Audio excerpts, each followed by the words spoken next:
Hello, ഇന്ന് ഞാൻ share ചെയ്യാൻ പോകുന്ന recipe KFC style chicken popcorn ആണ്. ലോക്ക്ഡൗണൊക്കെ ആയതുകൊണ്ട് കുട്ടികളൊക്കെ ഒരുപാട് മിസ് ചെയ്യുന്നൊരു റെസിപ്പിയാണ്. അപ്പോൾ നമുക്കിത് വളരെ ഈസി ആയിട്ട് വീട്ടിൽ തന്നെ റെഡിയാക്കി എടുക്കാം. അപ്പോൾ അതെങ്ങനെയാണെന്ന് കണ്ടു നോക്കിയാലോ.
എടുക്കാൻ വേണ്ടിയിട്ട് ഞാനൊരു പാനിലേക്ക് ഓയിൽ ആഡ് ചെയ്ത് കൊടുക്കുന്നുണ്ട്.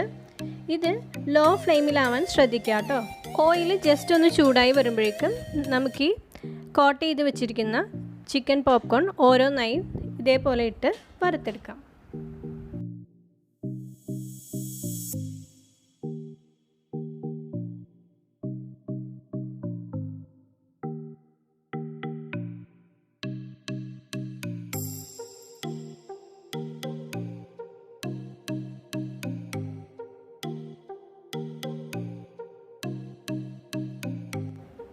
ഫ്ലെയിം എപ്പോഴും മീഡിയം ടു ലോ ആയിരിക്കാൻ ശ്രദ്ധിക്കുക കേട്ടോ. അപ്പോൾ നമ്മുടെ പോപ്കോൺ ഒരു സൈഡ് നല്ല കുക്കായി വന്നിട്ടുണ്ട്. ഇനി നമുക്ക് മറിച്ചിട്ട് കൊടുക്കണം. ഏകദേശം ഒരു 5 മിനിറ്റ് മതിയാവും. നമ്മുടെ ക്രിസ്പി പോപ്കോൺ ഇവിടെ റെഡിയായി കിട്ടും. ചിക്കൻ വളരെ ചെറിയ ക്യൂബുകളാക്കുന്നതായിരിക്കും നല്ലത്. അതാകുമ്പോൾ കുക്കിംഗ് ടൈമും കുറവായിരിക്കും, തിന്നാനും നല്ല ടേസ്റ്റി ആയിരിക്കും. അപ്പോൾ നമ്മുടെ പോപ്കോൺ ഇവിടെ റെഡി ആയിട്ടുണ്ട്. അപ്പോൾ നമുക്ക് ഇതുപോലെ തന്നെ സെക്കൻഡ് ബാച്ചും ഫ്രൈ ചെയ്തെടുക്കാം. അപ്പോൾ എല്ലാവരും ട്രൈ ചെയ്ത് നോക്കണേ. എല്ലാവർക്കും ഈ വീഡിയോ ഇഷ്ടമായെന്ന് ഞാൻ വിചാരിക്കുന്നു. വീഡിയോ ഇഷ്ടമായാൽ ലൈക്ക് ചെയ്യുക. ആദ്യമായിട്ടാണ് എൻ്റെ ചാനൽ കാണുന്നതെങ്കിൽ സബ്സ്ക്രൈബ് ചെയ്ത് സപ്പോർട്ട് ചെയ്യുക. അടുത്ത വീഡിയോയിലൂടെ വീണ്ടും കാണാം. താങ്ക്